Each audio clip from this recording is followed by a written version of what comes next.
Hello guys and welcome back po sa Tarot Page Philippines. And sa video na to gawin natin ang weekly horoscope para po sa may mga sun, moon at rising sign na Sagittarius. So kung bago kayo sa channel, please click the subscribe button, bell notification, and give this video a like. This is for October 21 hanggang 27. Ngayon kung hindi nyo po alam kung ano po yung sun, moon at rising sign nyo, importante po kasi ito. Sa dulo po ng video natin, meron po tayong link para dito. Along po nun is naglagay din po ako ng link kung saan shinare po natin paano gumawa ng love and prosperity charm. So, you can check out the video later po. So, tandaan natin yung readings are for guidance purposes. May free will ka, use it wisely. And for those kailangan po magpaset ng private readings or spell works, you can message me on my personal account in Facebook. Link is in the description below. At sa nais po na tumulong para mag-grow po ang ating channel, you can click on the join button or the thanks button sa baba. Donations can be sent via GCash or Maya. Number is in the bottom of your screen. Okay, so check natin. Sagittarius, kamusta ka na ba, bebe? Okay. So meron tayo ditong Four of Swords, tsaka Imagine. Now, four kasi, this is about structure. It's about, kumbaga parang apat na sulok ng bahay. So it's about structure. Habang si Swords naman, symbol siya ng air, about the mind and and intellect. And Imagine, ayan. So is your oracle card. So ano bang nakita natin? So kamusta naman feeling natin ngayon sa Sagittarius, medyo parang magulo ang mundo natin, parang everything is falling apart.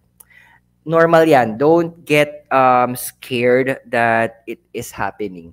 Huwag kang mag-overthink na bakit ganito yung nangyayari, bakit hindi nagiging akma o hindi nagaganap yung mga pinaplano mo. There's always a reason, sabi nga. Ando na with the card of the Imagine, medyo pinapaalala din sa'yo na huwag ka maging taranta. Gamitin mo yung pagiging Sagittarius mo. Remember sa Sagittarius in astrology, tinatawag kayong house of higher knowledge and philosophy. Ito yung strongest point nyo. Ito yung weapon nyo, yung utak nyo. You're analytical, andoon na yung smallest details sa papansin nyo. May boss ako noon dati, Diyos ko. Sun in Sagittarius din siya. Ultimo yung punctuations ko, napapansin niya pa nagre-report ako. Ultimo yung capitalization, spacing, napapansin. Hanggang meticulous siya. And even yung mga words na ginagamit ko for the report, kinokorek niya. And I'm very thankful naman kay Sir Paul noon na ang laki nung maganda yung naging impact niya na hindi na yung tipong basta whatever na ito, okay na to, ganyan.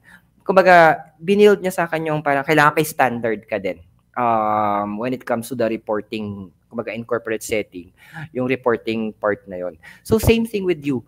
Alam mo yung tipong ngayon kasi since hindi mo nakikita nagma-manifest yung mga desires mo, hindi mo nakikita yung mga changes na kailangan mo makita, hindi mo nabubuksan yung mga opportunities na kailangan mong matanggap. Huwag ka mataranta. Remember, ang pagiging mataranta, parang kang nag-rocking chair. Parang tumba-tumba. May nagagawa ka pero pustahan tayo, wala ka na pupuntahan. Walang output. Ganun yung pag-aalala. Hindi siya nakakatulong sa'yo kasi hindi bagay sa'yo, to be honest. Hindi bagay na nag-aalala ka. Kilala ka ng ibang mga signs na ikaw yung go-to person kapag kailangan namin ng to check on a logical side yung mga bagay-bagay. Kaya nga pag may mga gumagawa ako ng mga letters or proposals sa work at hindi ako sure, ang isa sa mga tinatanong ko din yung tita ko, si Tita Venus. Kasi Sun in Sagittarius siya. Ay, pagbalik sa akin, ang daming edit. Kasi nakikita niya smallest details. So use that capacity. Gamitin mo yung kapasidad mong yun. Para ano ba yung mga small details na hindi mo na mga kailangan bigyang pansin? Ano yung maliliit na bagay na kailangan ma-address? Ano yung mga minor things na kailangan nating ayusin?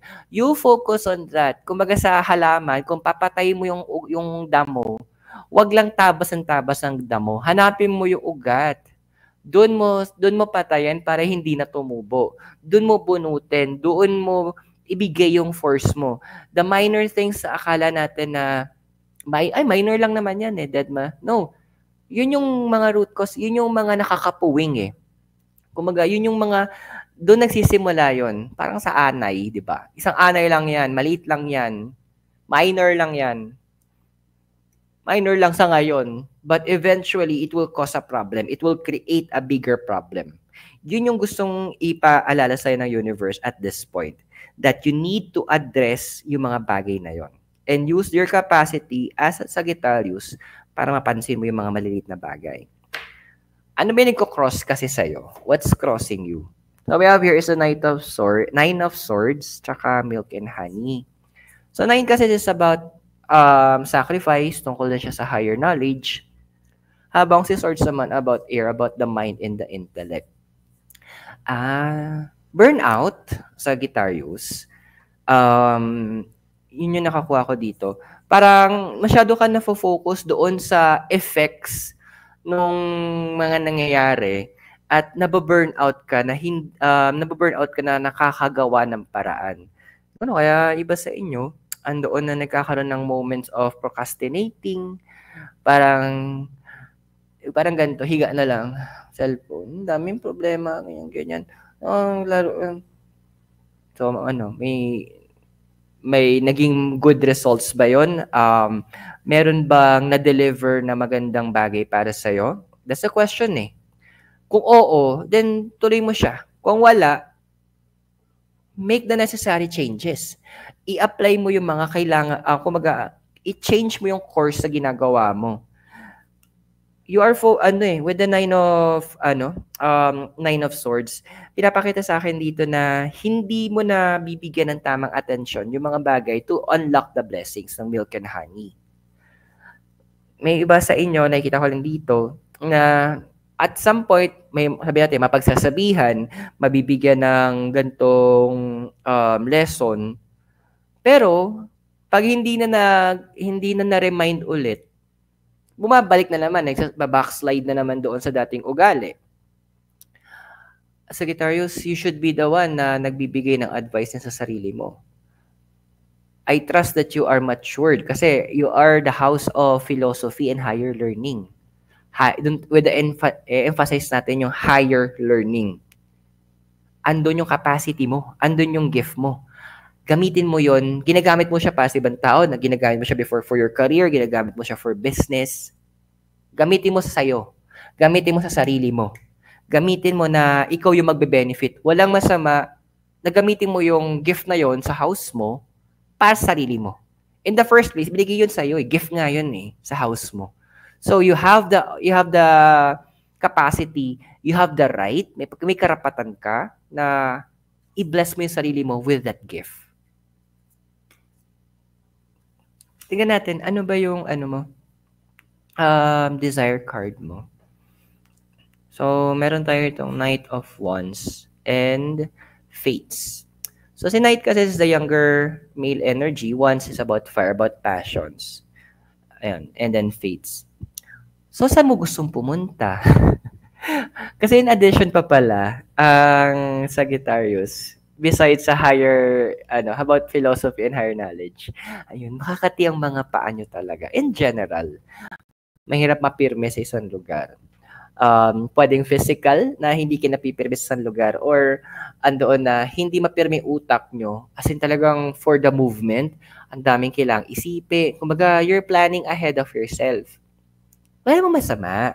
Kasi, kumbaga, sinesecure mo na yung mga, kumbaga, parang sa game of chess, sinesecure mo lang naman to make sure yung sinesecure mo yung na maging successful ka in para ma-checkmate mo yung kalaban mo.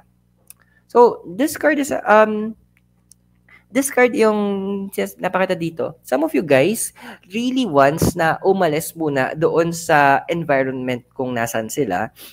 Andoon na may mga iba sa inyo na gustong huminga, literal, Kasi parang nakaka-suffocate na yung mga ganap sa buhay, na nakakawindang na eto yung kailangang gawin, ang daming masyadong rules, ang daming masyadong hanash, literal madami.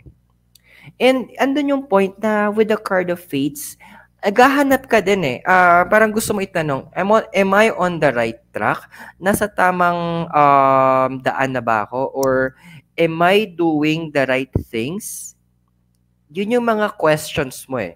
Yun yung mga bagay na tinatry mong bigyan ng pansin, tinatry mong bigyan ng sagot. And that is a matured approach yun. Kasi kung yung iba, suntok sa buwan, bahala na si Batman, ikaw hindi. You're trying to plan for your life. Ngayon, para makapag-plan ka ng maayos, the Knight of Wands is advising you, yung gusto mo na lumabas muna, kumbaga magkaroon ng breather, andoon na, kumbaga maiba muna yung environment mo. Okay naman yun eh. Parang sa work, di ba? Sa mga nagtrabaho sa BPO, pag nagbe-break time, kahit yung ibang hindi nagyoyosi, mapapansin mo umaalis sila. Sa person, of course, some of them magsi-CR muna, or kukuha ng coffee or water para ma-change lang muna yung environment nila. And that is a good practice. That is a good way para yung mabigyan mo ng tamang attention yung sarili mo. Kasi, remember, may mga iba na parang, ay, hindi nila na, hindi sila nagkakaroon ng enough moment para asikaso yung sarili nila. And this is a sign, take it as a sign, na, yeah, ibibigay na sa'yo ng universe, but you need to decide that you want this as well. Yung foundation mo ngayon is the Ace of Pentacles and higher power. Now, Ace kasi is the number of creation eh. Number siya of beginnings. Ayan. Habang si Pentacle, symbol siya ng Earth, about our anything na mga physical. Anything na pwede nating hawakan, mahawakan at this point. So, ano ba yung pinanghahawakan mo? Ano yung, well, totoo naman, money makes the world go round. So, ang dami sa inyo na naghahanap ng source of income para andoon na medyo iangat natin yung ating kalidad ng buhay. Para magkaroon tayo ng moment na kung saan we will be able to fulfill, kumbaga masagot natin yung mga basics natin na pangailangan, yung mga si Judith kapag dumarating, kumatok, ay mahaharap natin na maayos. So yun yung mga bagay na you are focusing on. With the Ace of Pentacles kasi, it's a season of planting kasi sa'yo, Sagittarius. It's actually a season of learning din kasi. Pinapakita sa akin dito. Yung higher power naka-reverse siya.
Ayan. So, saan part tayo? Ayun, so kailangan din ng sorry, nagkaroon ng technical, issue. So, ayan. So, yun nga, balik natin. You need to have the time para, um, mabigyan mo ng tamang attention yung spiritual, side mo. Now, let's check. So, let's check. Ano ba yung sa past na nagkaka-influence? So, what we have here is the card of the Fool and TikTok. Now, the Fool, this is connected kasi sa planet na Mercury. It's about communication. And sa original na, sa design ng Rider, siguro next time gamitin natin si Rider for the readings. Ang drawing niya is may isang tao na parang nasa travel siya at may hawak siyang rose, may kasama siyang aw-aw, tapos may sa malayo merong town, tapos pasikat yung araw. Andun yung point na yung position niya is nasa may bangin siya. So, anytime pwede siyang malaglag, anytime pwede siyang matisod at mapunta aksidente sa bangin. So, at some point kasi sa past mo din, tas we have your TikTok, it's about time. At some point naging optimistic ka, naging positive yung outlook mo sa life. Naging positive yung tingin mo sa mga tao, naging positive yung approach mo sa mga bagay-bagay. Kumbaga, tayo, for the love and light. Ang problema lang kasi sa love and light, naging problema, nabulag ka na sa sobrang light. 'Di ba? Kaya nga hindi tayo pinapatingin sa araw ng diretso Even pag may solar eclipse, bawal pa rin siya kasi pwedeng masunog yung mga nerves or yung mga cons dun sa mata natin, yung mga receptors ng ilaw. Too much light can blind. 'Yon. So andun na naging masyado ka optimistic na negative na nga yung approach ng tao, mali na nga yung sitwasyon, andun pa rin na hinahanapan mo pa rin siya ng logical explanation na baka sakali, baka ganto, magbabago pa, ganyan-ganyan. Dude, once is enough, two is too much. 3, it's a poison that could kill you. Yes, pwedeng magbago yan, pero hindi ko magiging dahilan nga lang. Yes, pwedeng maiba yung ihip ng hangin, pero you're not the reason. Pwedeng ikaw lang yung nagsimula nung process, pero may ibang magtutuloy. Kaya gusto ko sinabi ng isang comedian host, sabi niya, pwedeng magbago pa rin ng isang cheater, pero hindi na dahil sa'yo. Hindi para sa'yo, para sa iba na. So, wag mong ipilitin na i-psychologize sa ganito na ganyan. No. Give yourself the time to release them from your life. Ano ba yung pwedeng maging ikaw in the future? So, we have here is the Two of Pentacles and Treasure Island. Ay, salamat naman po sa Diyos. So, 2 is about balance. Kaya ako natuwa. Pentacles about element ng earth, so anything na physical, and Treasure Island. Ayun, so, ma-evolve mo naman yung sarili mo na mapunta ka sa level or mapunta ka sa situation na kung saan you will balance na ang gagamitin mo is both your mind and your heart. And not to mention, nagigit na doon yung spirit mo with the guidance ng universe or ni God, kung ano man yung practice mo.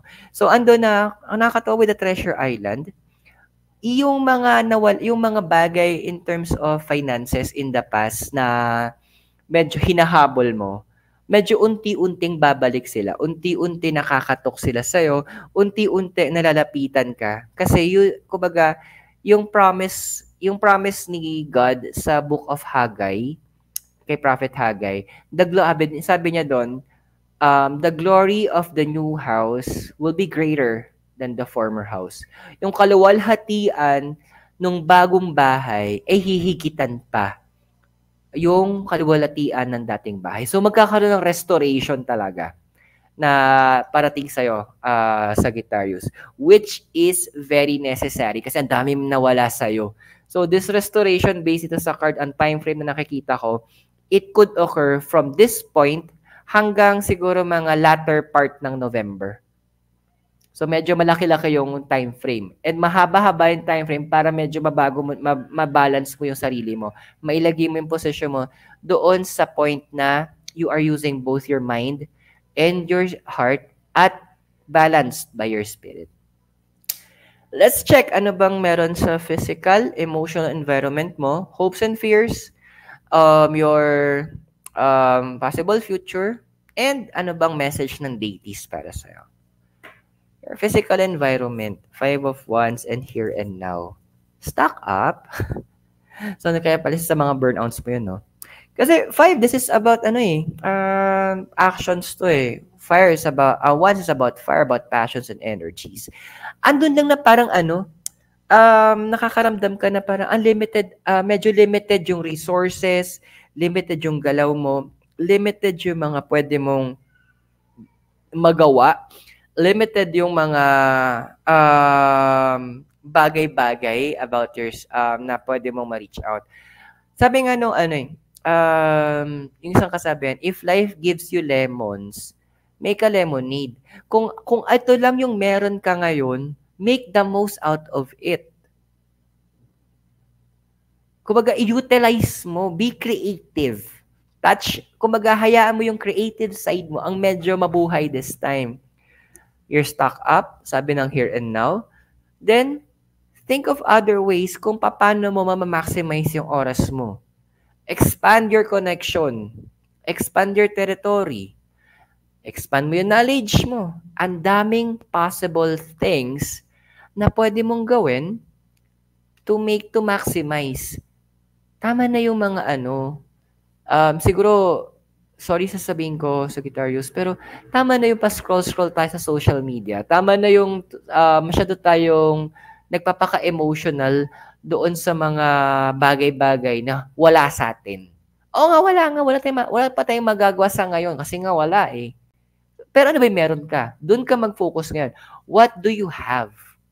What is it that you can do para bigyan mo ng sarili mo na opportunity to rise above from where you are? Diba? Take it as a challenge. Ano kasi nangyari sa emotions mo? The Lovers, tapos Regeneration. Now, the Lovers, this is about relationship. Pero, advice lang, hindi pag sinabing lovers, jowa agad. Wag tayo masyadong makitid sa part na yon. Pag sinabing lovers, lahat ng klase ng connection. Pwedeng friendship, family, professional, so lahat. And the Lovers connected din to sa zodiac sign na Gemini. No, Gemini is also called ng House of Communication and Regeneration. Ayan. Okay. Emotion kasi, sige, let's be honest at this point then, or medyo straightforward tayo. Yung pala dapat term na ginamit ko. Hindi sa lahat, hindi mo forte ang emotions. Ito yung moment na kung saan, kapag hinahayaan mo yung emotions mo masyadong mag-activate o manguna sa'yo, isa yun sa mga cause ng burnout mo eh. Ayan, nakakaramdam ka na ng anxiety, tapos ginamit mo masyado na yung higher knowledge mo, yung philosophy mo. Ayan na, pwede na mag-cause ng overthinking, mag-cause na yun na sa'yo ng mga doubts sa capacity mo.